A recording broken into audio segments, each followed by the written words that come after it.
Hey guys, so here we are, we're back with another one of your MindMAP Mastery lessons. This is Module 4, Lesson 2. So we are going to deep dive into threat, digestion and metabolism during this lesson, right? So just as a bit of a brief recap, let's just go quickly over the last lesson, because I know to a lot of people listening to this is their first time touching on anything pure physiology related, okay? So I just want to make sure that before we move on, you've got the base material kind of locked in, okay? So in the last lesson, we took a global overview of the human nervous system, right? So we looked at the nervous system as a whole.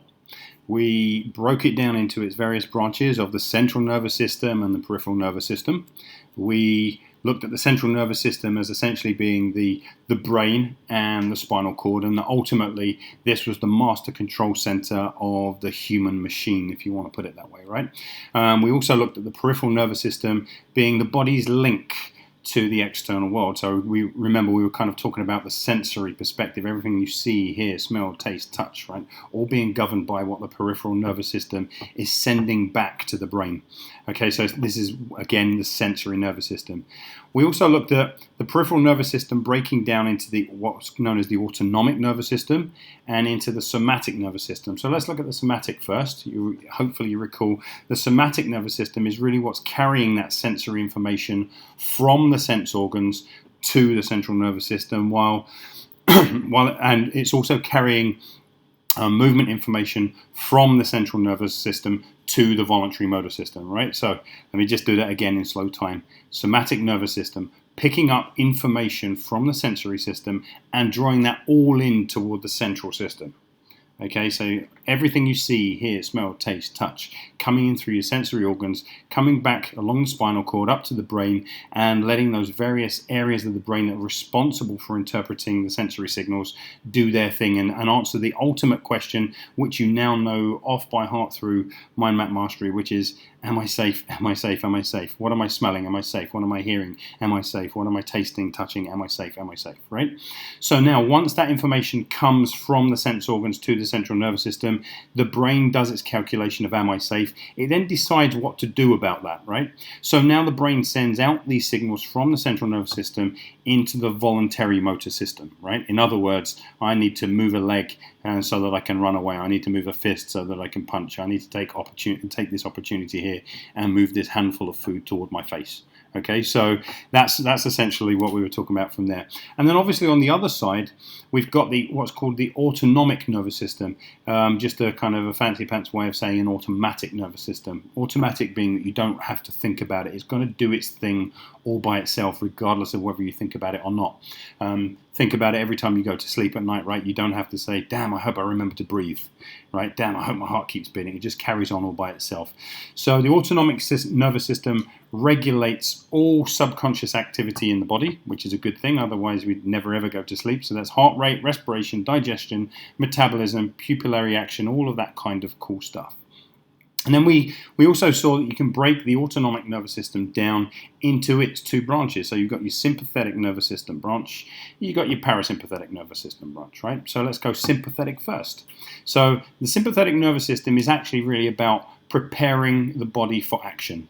So we do have a tendency to talk about it being fight, flight, freeze, all that kind of stuff, right? But we go sympathetic when we're exercising, we go sympathetic when we're walking up a hill and all that kind of thing. And we're not necessarily saying, oh my God, I'm under deep threat here and I'm being chased, right? So it really is also about the preparation of the body for action.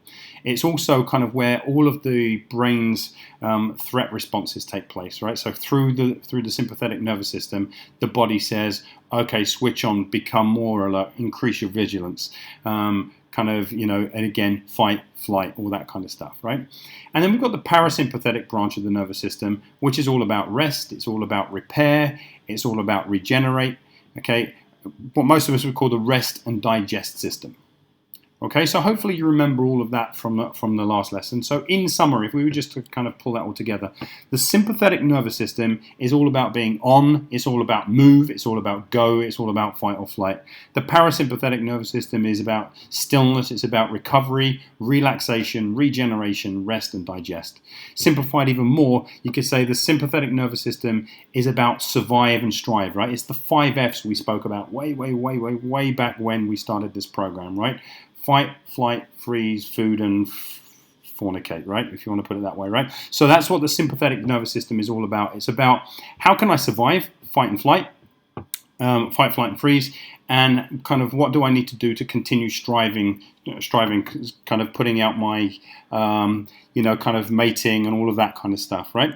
So the parasympathetic nervous system, simplified even more, is really, you could say, is the thrive half of the autonomic nervous system, right? It's all about creation, it's all about advancement, it's all about evolution, right? Even as we're going through the rest, repair, regenerate, all that kind of stuff, hopefully we're regenerating as stronger than we were before, faster than we were before, more agile than we were before, wiser than we were before, able to take, because of what our nervous system is learning about our environments through the sensory systems, we are able to take our learned experiences and come back stronger, better, faster, and so on and so forth. And this is all evolution. Right? So break that down. Sympathetic nervous system is about survive and strive. Parasympathetic nervous system is really about thrive.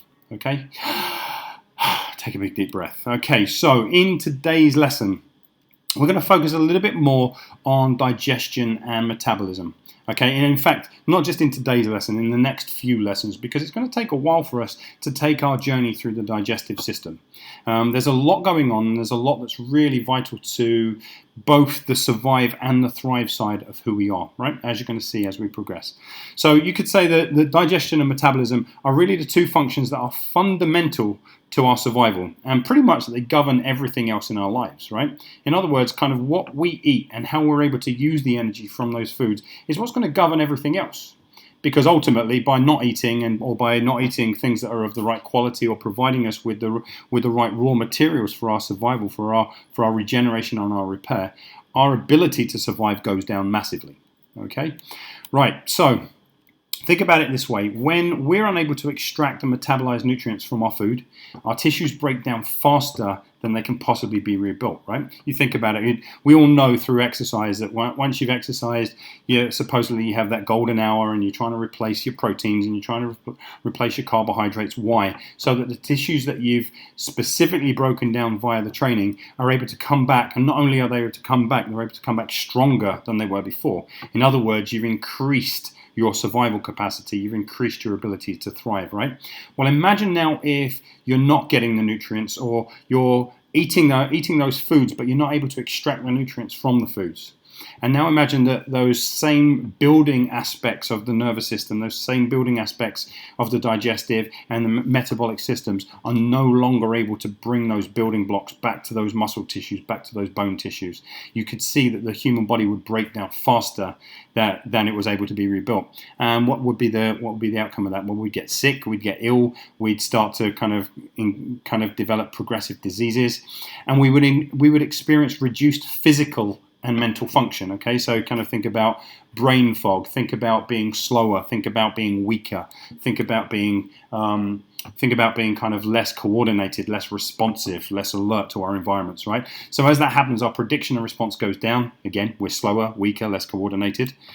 As our prediction and response to our environment goes down, our vigilance, our alertness has to go up, right? Because if we're slower, if we're not as alert, if we're not as strong, if we're not as aware of our environments, we have to become hypervigilant. We have to become kind of on all the time. Okay, so now think about those clients that you work with all the time who talk about almost constant anxiety, constant kind of feelings of being on, constant feelings of tension. Okay, so this is a direct sign of hypervigilance. This is, I am not in a place where I can become completely relaxed. Now, I'm not saying that's all to do with nutrition, but from the perspective that we're looking at here, from digestion and metabolic system perspective, this is definitely an outcome of that. So this will obviously keep us tense, it will keep us stressed, it will keep us constantly alert and constantly on the lookout for the threat. In other words, everything will be seen through that sympathetic nervous system side that we've spoken about so many times. Everything will be screened through the kind of the am I safe perspective, and generally the answer that's going to be coming back from the nervous system is going to be no. right? Or even if I can't see anything right now, or even if I can't sense anything in the environment that you should be particularly scared of, I know in myself that I'm moving more slowly. I know that I'm weaker. So if I'm going to have to be able to run away, if I'm going to have to be able to go into fight, flight, freeze, then I need you on a heightened state of alertness. Okay, hopefully that makes sense. And this is exactly as nature intended. I mean, there's no better way to keep us alive, right? If we were really out in the woods in a survival situation and we're really starving, then that hypervigilance is a brilliant strategy, and it serves us amazingly well because it keeps us alert, it keeps us alive, it keeps us observant for opportunities when they come into when they cross our sensory perspective, when we smell food, or when we hear rustling in the bushes and all that kind of stuff. It's amazing. Hypervigilance is a brilliant tool in the short term, and when we're really starving and when we're really in threat. Trouble is, let's face it, kind of neither ourselves or many of our clients are truly in that level of survival-based threat, right? We're not living in worlds and in lives where food and calories and other nutrients are truly scarce and difficult to come by. Yet many of us really are showing signs of malnourishment. Right? Think about it. Like when we mostly think about malnourishment, we think about kind of those poor children in Africa with big bloated bellies and all that kind of stuff, who are genuinely not getting enough food. We don't think about malnourishment as being applicable to most of us, certainly in the Western world, and certainly the kind of clients we're going to be working with, right? Who, let's face it, they have money in their pockets to be able to pay for coaching, so they're not actually starving in the same way. But malnourished they are, and malnourished they are indeed, right? And how do we know? Because they're showing the signs of it. They're living lives of long-term pain.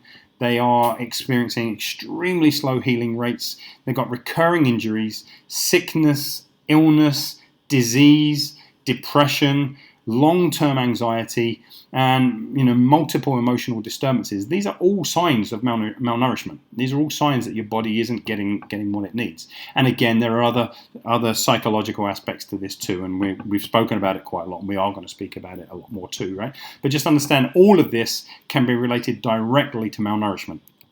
So you're probably thinking, how is it possible for somebody in Western society who can eat 3 meals a day, 5 meals a day, snack, drink their protein shakes, take their supplements and their vitamin pills and all that kind of stuff, or vitamin if you're an American, right? If you speak funny. But if you've got, you're probably listening and thinking, how is it possible that someone could possibly be malnourished? Well, it's the aim of the next few lessons to get really, really clear on that, right? To share what is happening from a human digestive and metabolic perspective, share why that's happening, and share how it impacts upon your clients and even on yourself. Right, and you're going to learn quite a bit about yourself in these next few lessons. So understand this does tie into nutrition in a very loose way, but I'm not going to be sharing kind of tons about like what your calorie intake should be and how many, kind of how much of vitamin this and how much of mineral that you should be taking and what your carbohydrate to fat to protein ratio should be. It's not about that. This is about something much, much further upstream than any of that. Okay. And I want to share how you can influence all of this through coaching, okay, without ever having to tell someone, hey, eat more greens, or without ever having to say to a person, maybe you're not interested in nutrition to that degree. Maybe you don't come from a background where you're looking to coach specifically across kind of food and nutrition and all that kind of stuff. Maybe it's not even slightly interesting to you. But clearly, every single one of your clients eat. And every single one of your clients has the potential to be in the wrong branch of the nervous system while they're eating, which means every single one of your clients has the potential to be malnourished and experience the symptomology of that malnourishment. Remember, kind of depression, anxiety, emotional disturbance, slow healing, and all of that other kind of not so nice stuff I was just speaking about, right? So that's the aim of the next few lessons. Remember, as I said in the last lesson, the real work of a coach is about re-establishing the correct nervous system response for the task at hand. Like when you boil it all down, and we do it through questionings and we do it through assessing environments and all of that kind of stuff, right? But when you really boil the whole thing down, that's what we're really doing. Particularly when you come from the MindMAP mastery perspective, the neuroscientific approach to transformational coaching. When we're talking neuroscience, what we're really talking about is the nervous system responding to its environment appropriately for the task at hand? because it is completely appropriate to be in your sympathetic nervous system when you're being chased by that saber-toothed tiger, right? It's completely appropriate to be in your sympathetic nervous system when somebody jumps out of a bush and asks you for your wallet and all that kind of stuff. That's completely appropriate.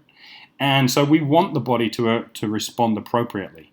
But we also want it to respond appropriately to sitting down, eating, digesting, and metabolizing a meal, and actually putting all of those nutrients to exactly where they're supposed to go, and in the right qualities and quantities. All right?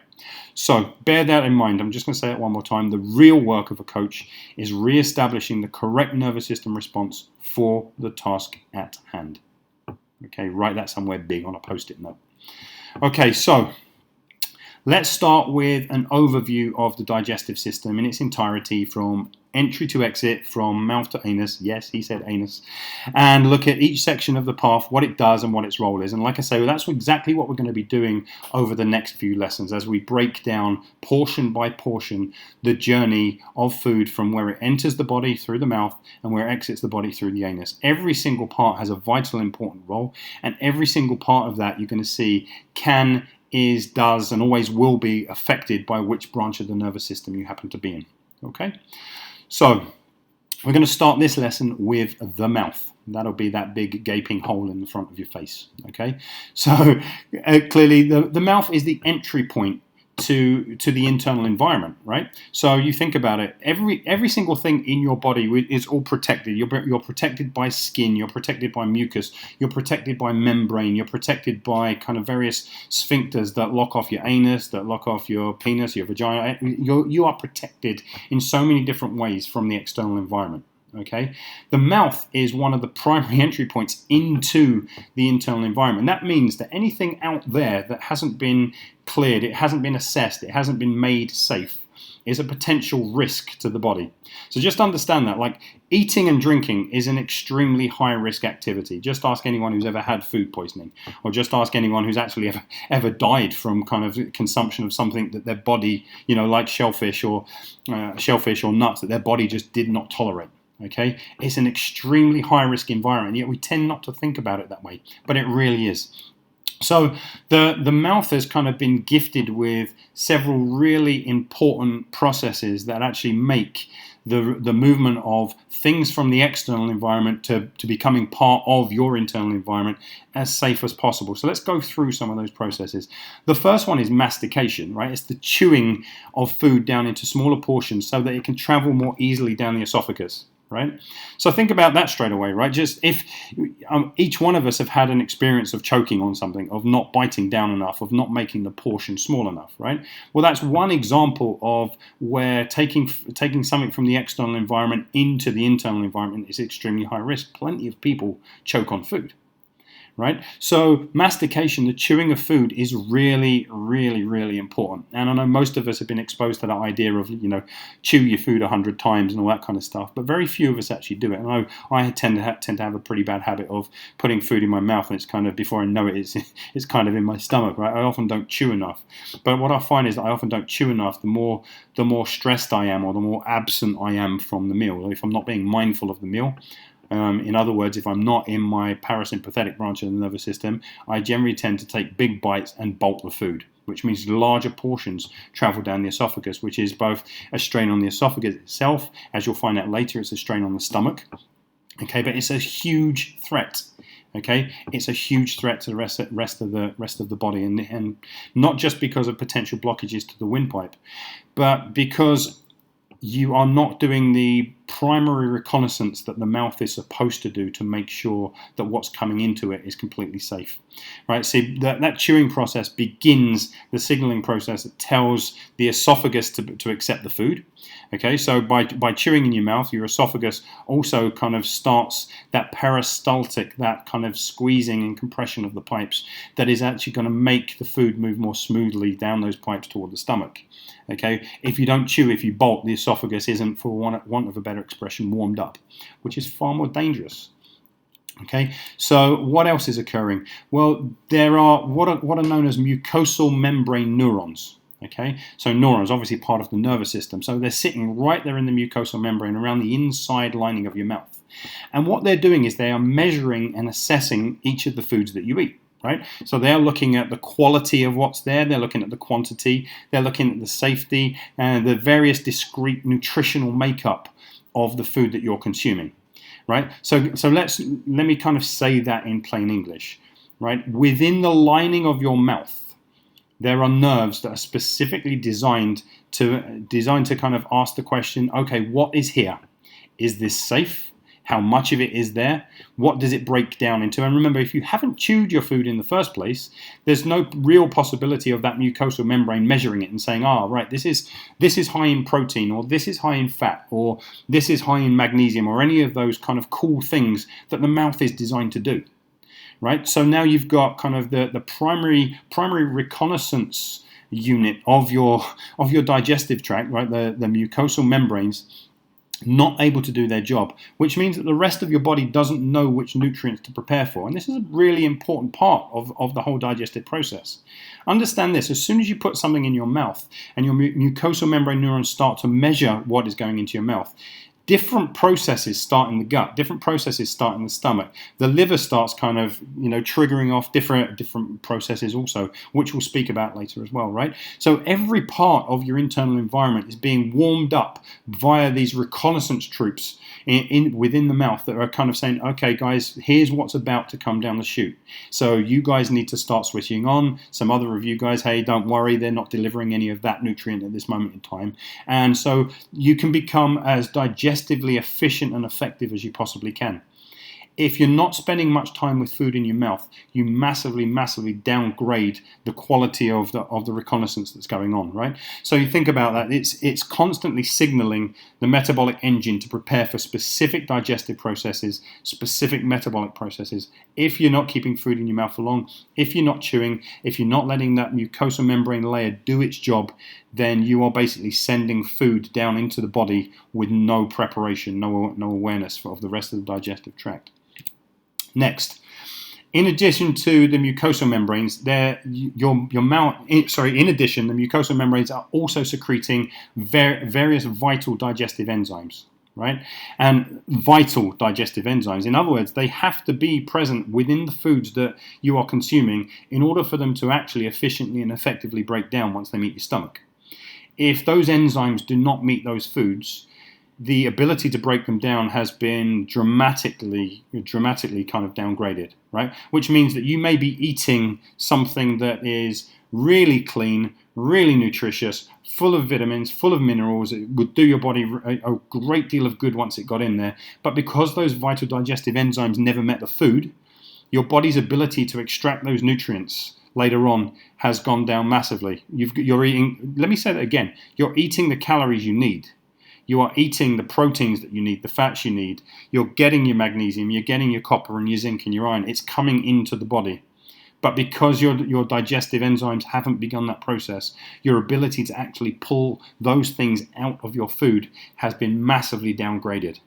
Okay, here's another reason why people can very often find themselves hungry meal after. They know they've eaten enough calories, right? They've consumed more than enough calories, but they still seem to be making trips to the fridge or looking for something else to eat. It's just another way of your body's.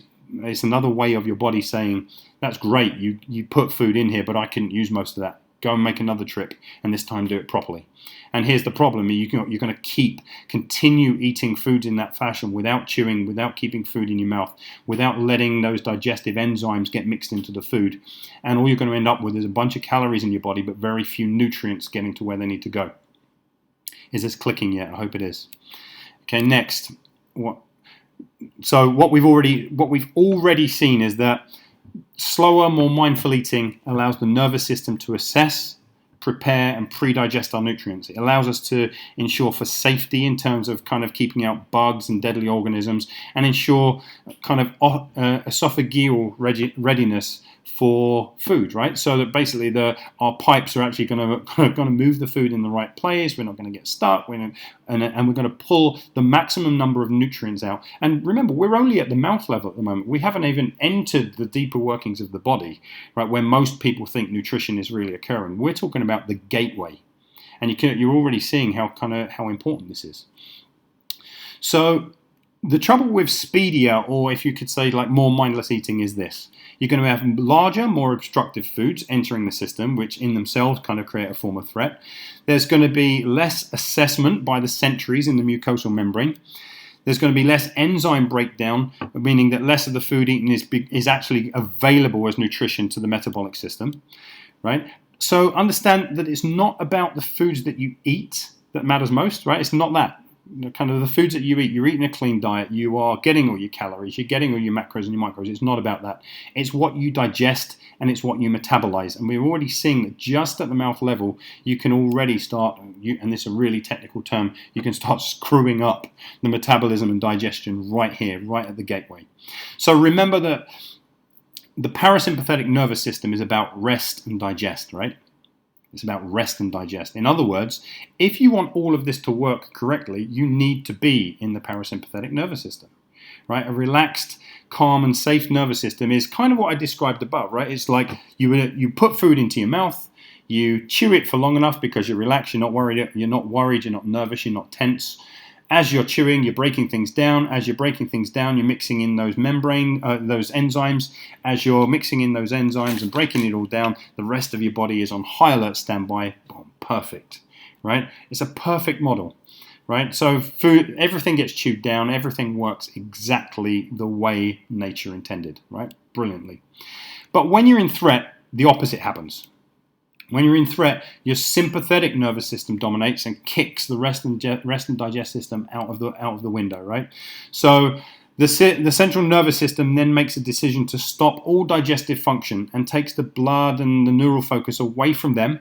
So it's away from your gut, away from creating digestive enzymes, away from creating acids in your stomach and all of that other goodness, everything that works in order to kind of create the digestive process. It takes it all away and instead pushes all the blood and the neural energy, if you will, out to the extremities, ready for fight or flight, right? So now we've got kind of tenser muscles, temporarily stronger, if you will, right? So everything is getting ready and prepared for the fight or flight process. So what you'll find is that the jaw stiffens. Okay, well that's because as we're about to run away, actually, regardless of whether we're going to run or whether we're going to fight, the jaw will stiffen. These are important processes that actually keep the brain and the cranium safe. Okay, so the jaw will stiffen. What you'll also find is that swallowing itself becomes more difficult because you'll end up with a drier mouth. Right? You've all experienced this when you've been under a great deal of threat and fear. Dry mouth, and it becomes really difficult to swallow. Again, these are both digestive processes, right? So they're unnecessary during the fight or flight phase. And these are absolutely perfect acute responses to threat. They're absolutely perfect, right? I want my jaw to stiffen because when you punch me in the face, I don't want my jaw to detach. Or when I have to go running and sprinting, I want my head to be set up on my shoulders. With a loose jaw, my head doesn't set, right? But damn, it's a real pain when it comes to chewing things and when it comes to breaking down your food, right? Because a tense jaw doesn't encourage the chewing of food. Where we don't want all of those digestive enzymes in the mouth. They're a waste of effort, right? They're a waste of metabolic effort. But damn, over time, if we're not producing digestive enzymes and we're not doing that constantly, over extended periods of time, then however are we going to break down those foods? Can you see the problem here? So what about when that threat is constant and chronic? What do you think is happening? If you kind of really go through the thought process, if you reverse engineer everything that I've said here, what do you really believe is occurring, even just here at mouth level? If Mary is day in, day out, anxious, tense, stressed, or as we use it, the terminology we use in this program, under threat, what do you think is going on for her? Well, that's something for you to reflect on, right?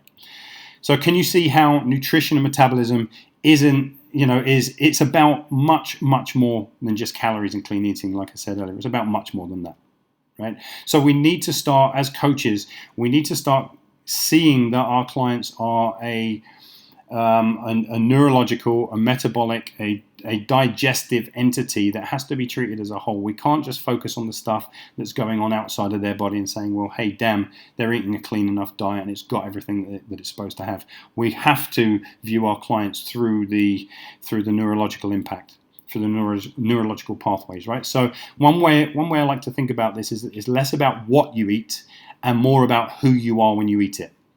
right? Let me say that again. It's less about what you eat and more about who you are when you eat it. Look, we know there are people out there that eat what by our standards are pretty crappy diets, and yet they still have six-packs and big muscles, and they seem to be able to get away with all kinds of what most of us would call crappy foods, right? But what you'll often find, like you'll find more often than not, to an extremely high degree, is that they seem to be able to thrive on almost anything because they generally tend to be fairly calm people that aren't spending their entire lives kind of stressing about what they eat. Right? Well, there's a big clue there, and we'll speak about that a bit more as we go forward. But understand less about what you eat, more about who you are when you eat it, which means it's all about knowing that you have to get your clients and you have to get yourself into your parasympathetic nervous system to get the most out of your foods, right? If who you are when you eat is somebody who is highly charged and highly wired into your sympathetic nervous system, then the food that you are consuming is of much less nutritional value to you than if you were over in that parasympathetic nervous system branch. Okay, so I hope that makes sense. Covered a lot of ground there, and to be honest, this may be the first time you're hearing any of this stuff.